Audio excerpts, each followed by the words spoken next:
scripture reading from Galatians chapter 6 verse 9. Let's read the King James Version. Let's all go together. And let us not be weary in well-doing, for in due season we shall reap if we faint not. Galatians 6:9. Let's take it again. Go. And let us not be weary in well-doing, for in due season we shall reap if we faint not. Galatians 6:9. And we live in a day many people are giving up. People are giving up on their faith. I thought it used to be in the North America, but now we find it everywhere. Even here, young people say they don't believe in God anymore. It's becoming fashionable, almost. And there are people who are very angry about God, and they have given up on Him for many reasons. Suffering, God is not answering their questions, a whole lot of things. A lot of people are giving up on their vision. God gave them an idea, but they've given up. God told them, do something. I want you to take care of the needy. I want you to take care of children. I want you to take care of orphans. I want you to take care of the aged. People have given up on their dreams. Some people have given up on life itself. I hope the story I read this week was not what it's not the full story. And a 14-year-old girl has, committed suicide. What's the reason? She didn't have internet to connect to to online classes. I pray that is not the situation. I really pray. I pray there's a better reason. Yeah, in Ghana here, right here in Ghana.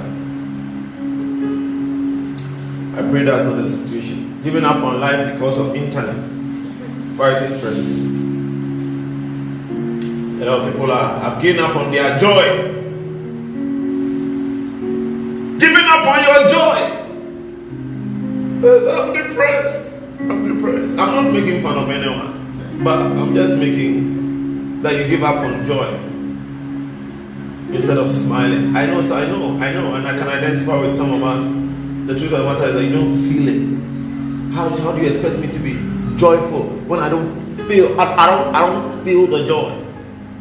You see, many of us are giving up on a lot of things. But I love the verse we just all read in Galatians 6:9 that encourages us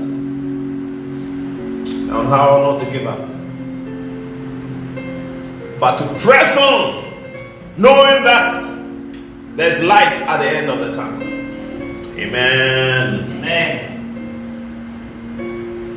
It says that, and I love the verse, and that's it's going to be our central focus for today.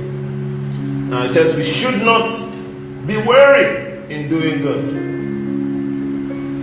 meaning that we should not be tired, because tiredness is real. And I know some of you are asking, what does it mean to be not to be weary in doing good? What is the good he's talking about? So that's why we need to go into the context. Now when you go into the context of the verse, you know what the good thing he's talking about.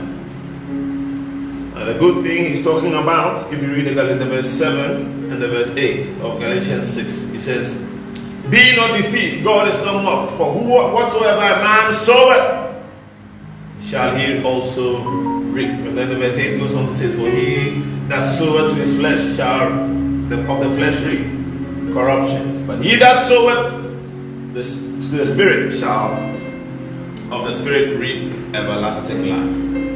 I preached this message some time ago about the law of sowing and reaping, but he's talking here about the fact that to do good, they say let us not be tired of doing good. He's really just talking about the fact that we should not stop sowing. We should not stop sowing. And then when each time a pastor mentions sowing, people go like, the man is wanting wants our money. Who is looking for our money? But life is not measured only in money. The greatest measure of our lives is time. It's time. And so if I talk about sowing, I'm actually talking about what are you using your time for? What do you expend your life on?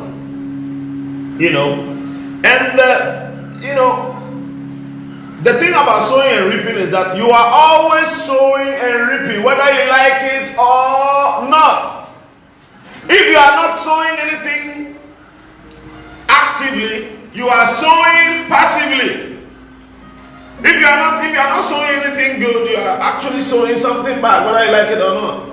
If you are sleeping, you are sowing sleepiness, or you are sowing sleep, and you shall soon reap, as the Bible says in the book of Proverbs, as the result of sleeping. It says a little folding of arms, and poverty will come and kiss you.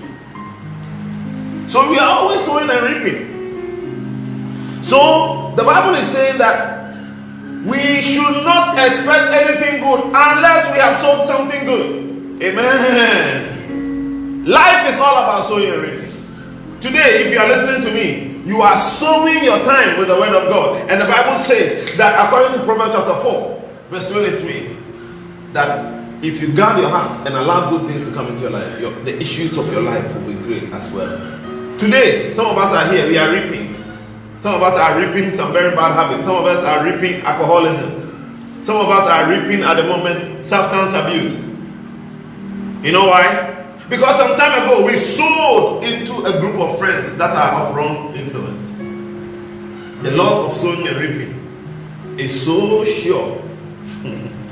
You cannot cheat it. And that's why if you read that the Galatians verse I just quoted, it starts by saying God is not mocked. Simply meaning that you can't, it's something you can't run away from. It's like a goat that is scratching itself on the wall, thinking it's destroying the wall. No. When you finish, you check, you see the line of your hair, the fur on your skin, right there. Now, so what are some of the things we can sow? I've given you some examples already. Why don't you sow your faith and believe something? Sow your faith, believe in something. Believe that God is going to do something powerful in your life. How about that? Yeah. How about sowing your energy to do what God says you should do? When I'm going for my morning bike rides, I see people who are standing in corners and preaching the word of God at dawn. Sometimes when I see them, I realize that this person, I know God spoke to them, and perhaps they postponed. Then one day they just got up. They just got up and left the room. Before they realized they started speaking. Yeah. Sow your energy. God is telling you, start a business. You like bread. God says, break bread. Go buy the flour. Start mixing. Sow your energy. You'll be surprised. Yes. Amen. Amen. Why don't you sow your hope? Pastor, how can we sow our hope? Believe that tomorrow is better than today. Amen. Hallelujah. Believe that tomorrow is better than today. Yeah, Pastor, I can't see anything that shows that tomorrow will be good. In fact, when I look into the weather forecast. The weather forecast is showing that tomorrow will be bad. Hey, if it is weather forecast, that's one of the jobs that they keep making mistakes. Yes, they have jobs. Just this last week, I was on a page. They said that there's a storm coming from Nigeria. Just this last week, I think Tuesday or Wednesday. And I saw it on a page now or so from the Ghana Meteorological Center. It's not only Ghana.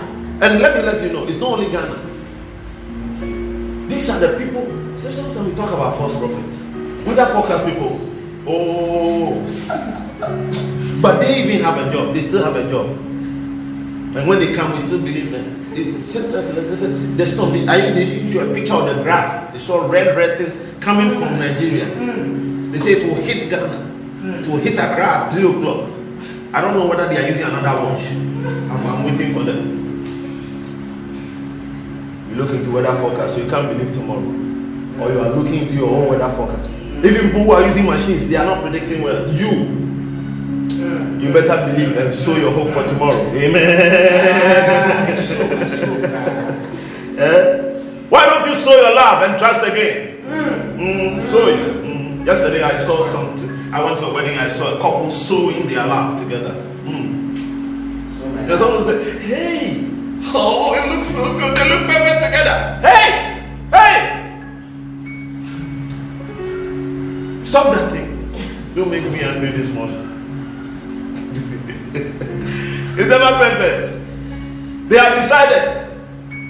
When I was making the vows to my own darling, I looked into my eyes as I was making the vows. I said, "Hey, is this thing going to? Do I believe what all I'm saying?" Because especially I saw her face, and that's what scared me. I was like, "Are you sure of what you are saying?" I'm still working on it. In a few days, it'll be 12 years. Hallelujah. I'm still working on it. Amen. Amen. But I've sold my love. And nowadays we live in this era. People say, "Hey, me, I'm looking for the correct partner. So I want to taste before and check whether all the specs are correct before. So I'll have sex with you and I'll try all the styles with you, and then before I will marry you." So what if you try this style? It's not working. Say next. So if it was your sister, somebody is trying. Somebody has lined up your 4 sisters, trying them. Will you be okay? Love has some faith in it.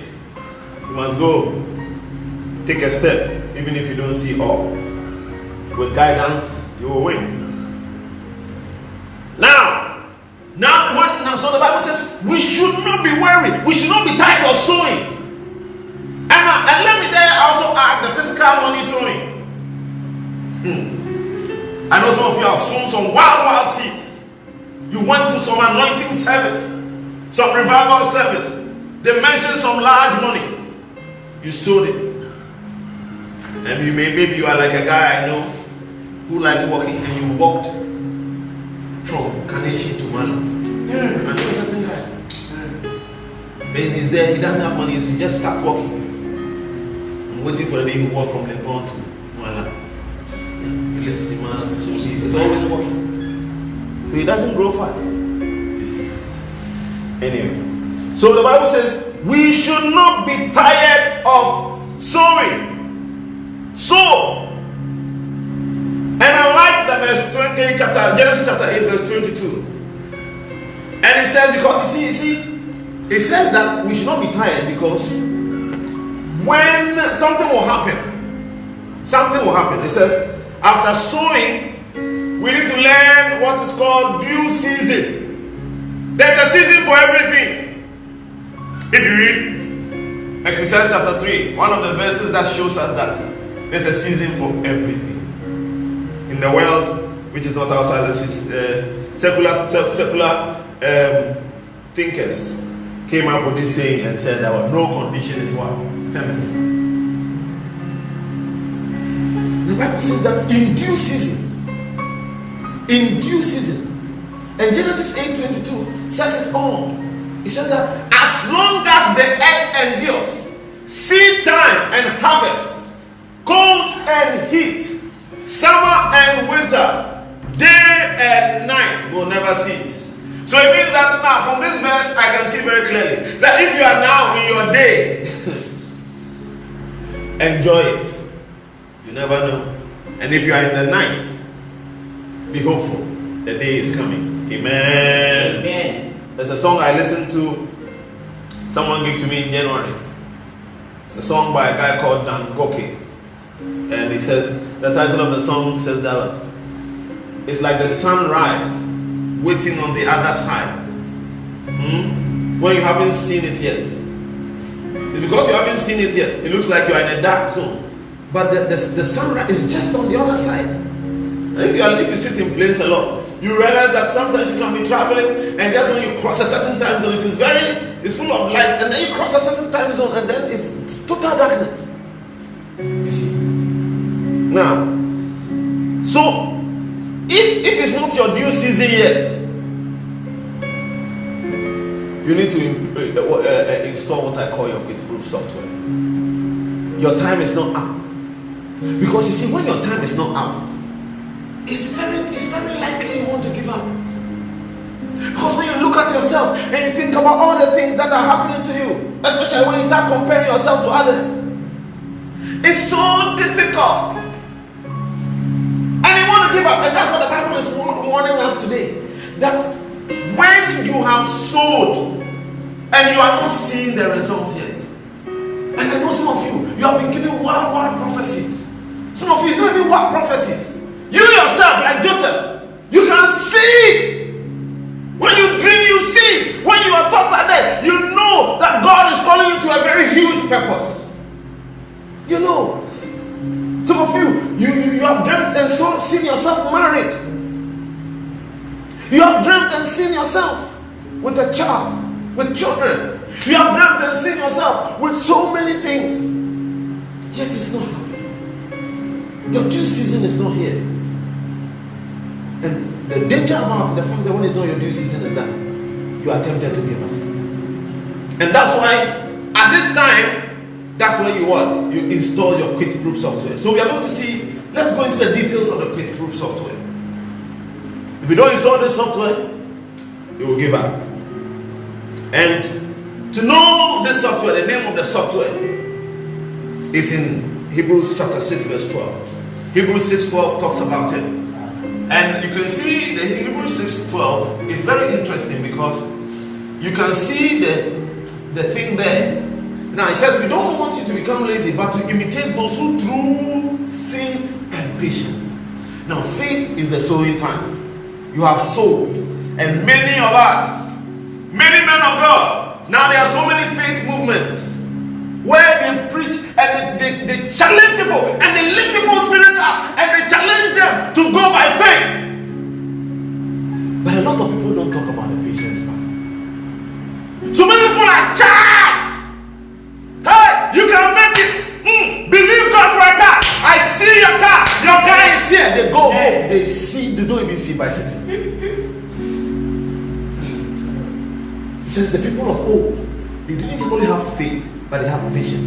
And that's why I've translated the word there in Greek. The original word used there is, God help me, macrotumia. It's not, you see, when we talk about patience, a lot of people think that patience means put your hands at your back. Now, but this patience is, which is translated macrotumia, is perseverance. It's also long suffering. Did you hear the word? Long suffering. I read Pastor Menson Table's book, and he told a story of one day he was preaching. He doesn't know where the ant came from. You know how he wears his three agbada, 3 piece. An ant managed to enter this thing and was feasting at his back whilst he was preaching away. Thank God I don't have some in my shirt right now. If I did, maybe, I don't know if I have the gift that Pastor Benson Tabel has. And in the book he says, he preached for I think about 30 minutes as the ant was having dinner or breakfast with his back. Sure, the ant was going.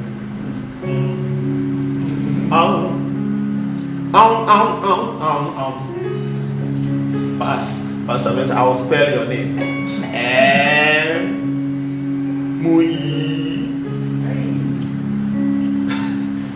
That's long suffering. That's patience. That's what this patience and perseverance I'm talking about is all about. It's long suffering and patience. The Bible says, have faith. And it's talking about we should imitate the people who have gone ahead. For they didn't, someone like Abraham, he did not only have faith, he also had this long suffering. Because if you don't have it, you will give up. Many people have been disappointed of the church because when they had the faith, they didn't have patience. And so let's see the software. And so to understand the word, I went into the dictionary, and I want to find the meaning of perseverance. It says, it's the ability to quietly and steadily continue despite any delay or difficulty. So let's look into this definition. Let's take the words one by one. The first word that we see is that we should have a quiet attitude whilst we are waiting. Perseverance is quiet, not quiet in the sense that you don't talk, but the words, you choose your words well. God says, start a world-class business, and you started, and you started it at a place in Ghana that is small and unknown. You yourself, every time you open your mouth, you say, hey, here we are, where we are here, it will be difficult to locate us. So close your mouth, speak correct things quietly. Now look at the verse there I've quoted. Lamentations chapter 3 verse 26 says, it is good to wait quietly for the salvation of the Lord. Much more, I like what Matthew 6:31 says. It says, so do not worry by saying, what shall we eat? What shall we drink? Be quiet, be quiet. What shall we wear? A lot of us, our own words, you see, your words, when you speak them, they are no longer yours. They speak back to you. They take a personality of their own, and they speak back to you. So why don't you release proper words, so that when they're speaking back to you, they will encourage you. Amen. And I love the next thing that is the definition says concerning critical software. It says what? You have to be steady. What does steadiness mean? Steadiness is all about doing things what? You see, when we say somebody is steady, I'm not talking about the way we have been using that to warn people. You're steady, why? That's not the one I'm talking about. I'm talking about steadiness means that what? It's the little by little, day by day, is diligence. Small. And I love what you see. Have you ever wondered when Jesus was teaching us about the Lord's Prayer? Why didn't he say, and give us this day our yearly bread or our decade bread? So that we just go and sleep. We have bread for 10 years. God says, and give us this day our daily bread. Today, do something small about the dream. Today, hope a little. Today, believe for some joy. Yeah, and sleep. Wake up another day, do it a little. Yes, you are breaking a certain bad habit. Today, or for the next minute, you manage to stay without it. Hallelujah. Amen. Wait for the next minute, another minute, before you realize you are a champion. Amen. Steadily, perseverance is about steadiness. It's not about doing one big thing. Yeah, we live in this era where people are somebody at Hadwa posted a song and got 1 million views. You posted your YouTube video, like some of our YouTube videos you have been posting. I post so powerful. I know I preached a good sermon, but I went. It says no views. I am the one viewing. I am the first viewer. So you go like, hey. Some of you, your post was very beautiful. You showed your photos, but one like, hey, that one was your mother. Your mother loves you. Your mother has supported you.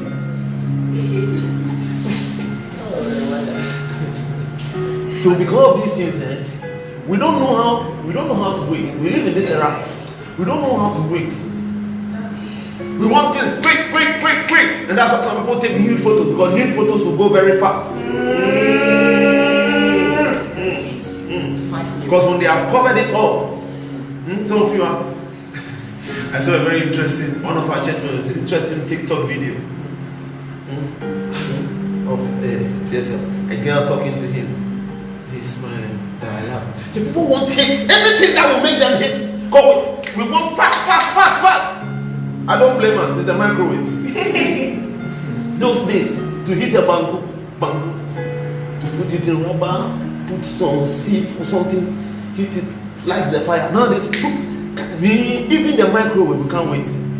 1 minute, we have set 1 minute, and we are like, hurry up. If you know, we'll find we'll find the microwave to heat fast. Oh, we are moving steadily. Amen. And I like what the Exodus chapter 16, 19 to 20. Moses was talking to the people. He says, Moses was talking to the Israelites. Moses said to them, when God himself had given them manna, see how God taught us daily bread. God gave them manna. They woke up, the thing was on the floor. They started picking. Moses said to them, no one is to keep any of it until morning. However, some of them paid no attention to Moses. Some of them went fast. Hey, what I see is what I get. Hey, Moses, what if tomorrow it doesn't come? Hey, Moses, you can't trick us. Already you have done so many things that you almost. So Moses is smarter than you. So how does someone pay no attention? They kept part of it until morning. But it was full of maggots and began to smell. And those who took one for the whole day. Pastor, are you saying we shouldn't plan? No, that's not what I'm saying.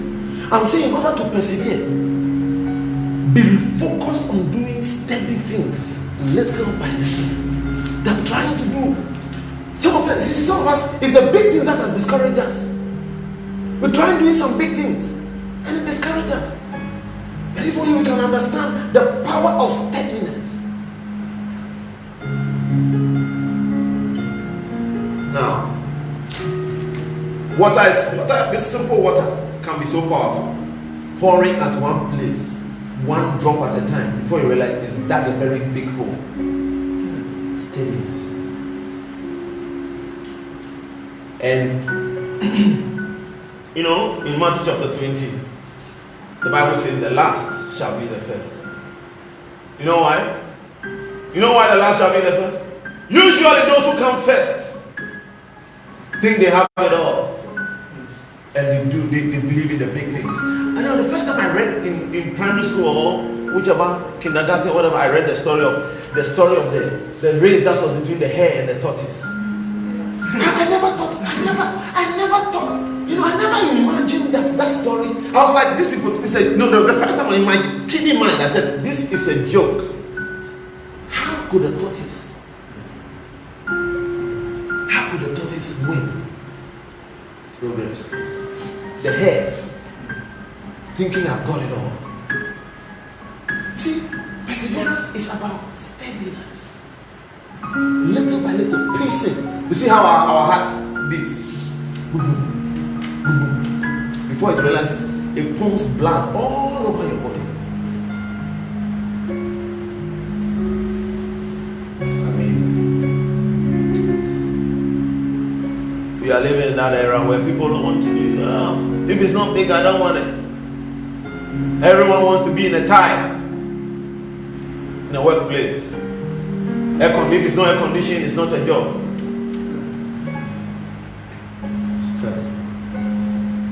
There is an interesting story of this king. Let's read it in 2 Kings chapter 13. 2 Kings chapter 13 says, now this king, let me just summarize the story because of time. This king goes to Elisha. So let me read it. Then he said, he goes to Elisha, talks to Elisha about the problem, and then about defeating, and Elisha is about to die.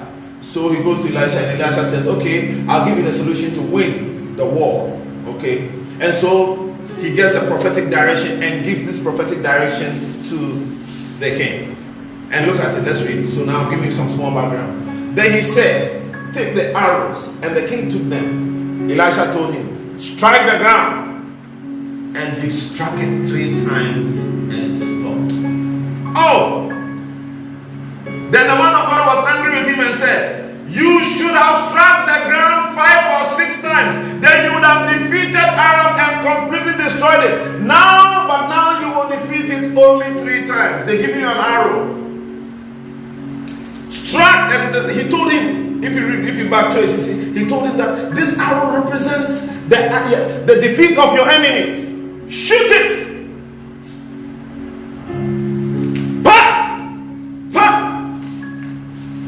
I can't see anything. What is this arrow? I'm shooting arrow to the ground. What is arrow to the ground?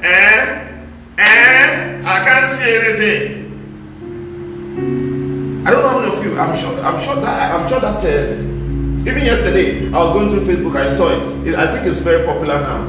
It's a very small cartoon on Facebook, on other social media, of that guy that is digging on the side. Only if he had dug about twice more, he would have gotten bigger gold. But the guy on the other side just got the gold, and when he got it, he was smaller gold. But I mean, of course, gold any size is valuable. So this guy gets it and is happy and leaves. And instead of continuing on his own, he goes to the other side where there's nothing to go and do it there. Be careful of what you call nothing.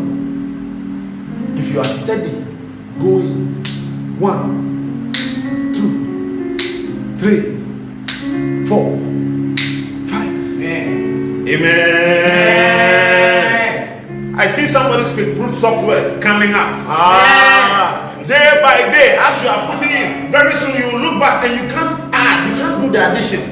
Because when you look back, you are like, I said this one, how come? Amen. It's because the power of you see, there's an exponential nature to the whole thing. You see, if you take a plane, it starts just moving slowly, but it gets to a point.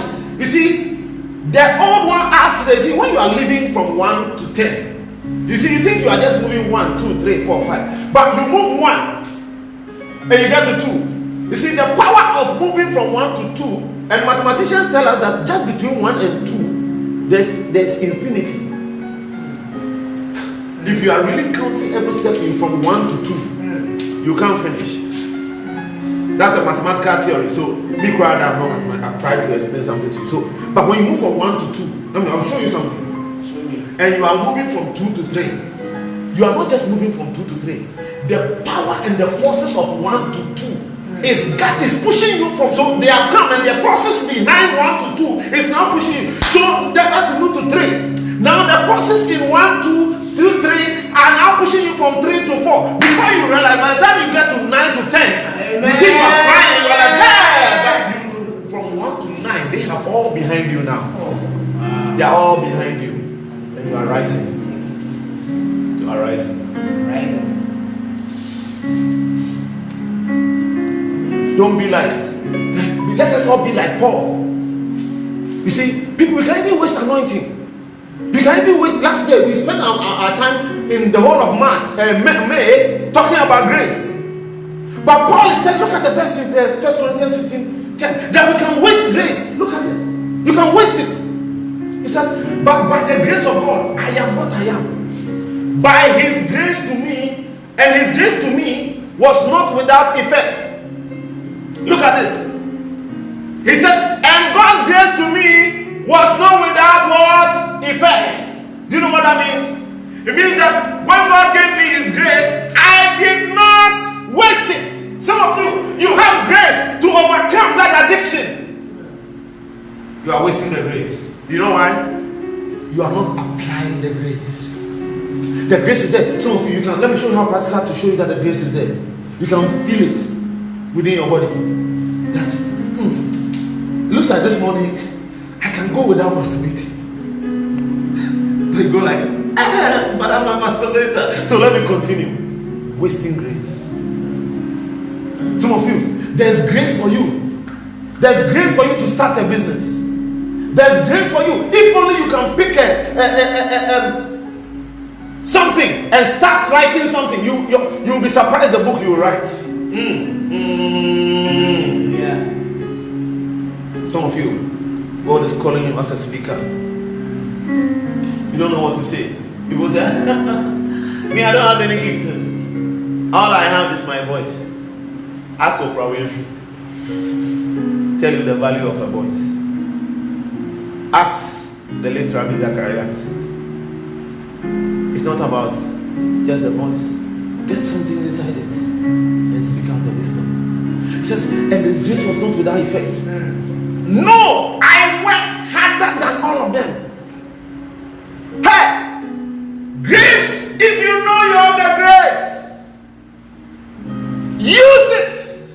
Cause that grace to become profitable in your life by moving by the power of God's grace in your life. We are not wasting anointing. Amen. And John 16:33 tells us that as we are part of the fruits of the definition also says that what? We are going to encounter difficulty. Now, which one is more natural? You know, see, let me show you how come we understand difficulty. How many of you have watched a movie and the movie you watch it and you start seeing that, oh, you know the end of the movie? You don't like it because immediately the movie starts and you can tell the end. But if the man was going to work very nice, everything looked like his family was going to be fine. Then one day, as the man was going, suddenly he was going towards the traffic light and a truck came to crash. Bah! Yeah, so you see that suddenly if you are sleeping, your eyes open because you are like, wow, what's going to happen? You sit down. Imagine that footballers are playing football and immediately they started the goal. They started the match. All the other 11 players put their hands behind them and they were like the other people were just there passing it around when the goalkeeper was sleeping. Will you enjoy such a match? I want you to embrace difficulties that come in the time of not your due season. Like the tire of a car. Do you know that a car cannot move? The cars you have been sitting and enjoying, some of you playing music. A car can never move forward without opposition. Pastor, what are you saying? What makes the tire of a car move forward is that the tire of the car is challenged by friction. Friction says, hey, how are you going to move over this place? But just the opposition of against the tire is what makes the tire go forward. Now, where there's no friction, for example, if you go into a place, a car goes into a mud where there's no friction. You see how nobody can control the car. When you are in the car now, the car is sliding. Or ice. Ghana, we don't have ice here. So some of you cannot understand what I'm saying. When there's no friction, you can't move. You are sliding. You need that opposition. Because the feast that God is going to give to you is a feast that God is going to give to you. In the what? In the midst of your enemies, thou hast not. You are going to, he's going to give you a feast in the midst. What? You know why? You know why? Let me show you why, or how you can know you are a celebrity. Show me. Some of you have posted something on your status. Nobody has criticized you. Nobody has said anything bad against you. It means you are not a celebrity yet. Recently, I was listening to a certain guy who had written a book or has done a movie, and somebody asked him, but people have criticized your movie or something. I like what the guy said. The guy said. So I think the presenter asked him, what are your critics? Also, and I like how he said it. He says, those I employ. Are you talking about those I employ? Because those people, they are sitting there until I have written a movie, they have nothing to criticize. Wow. The difficulty some of us are experiencing. People are telling us no. People are telling us no. You have sent a proposal. You really spent 3 days to prepare the proposal. And when you took the proposal somewhere, somebody said no. And you are frustrated.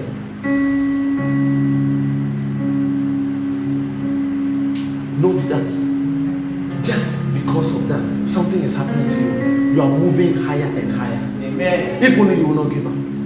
You are learning. If you can learn what they said was not correct about it, you'll be surprised where it will take you. Is it rejection that you are facing? Is it an exam that you failed? Is it an impossibility? Or you are like me, you have finished typing your project and you put it in there.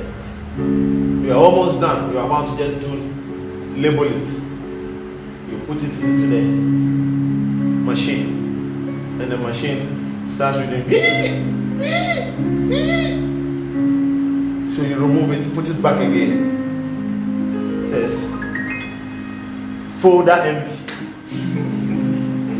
Hey, you thought it's a mistake, so you wear your spectacles. You remove, you put it inside. Now the folder itself is even not there. Virus has eaten them. It's difficult. Is it that there's no money in your pocket? Yeah, check. Yeah, check and see. Some of you have checked your old jeans.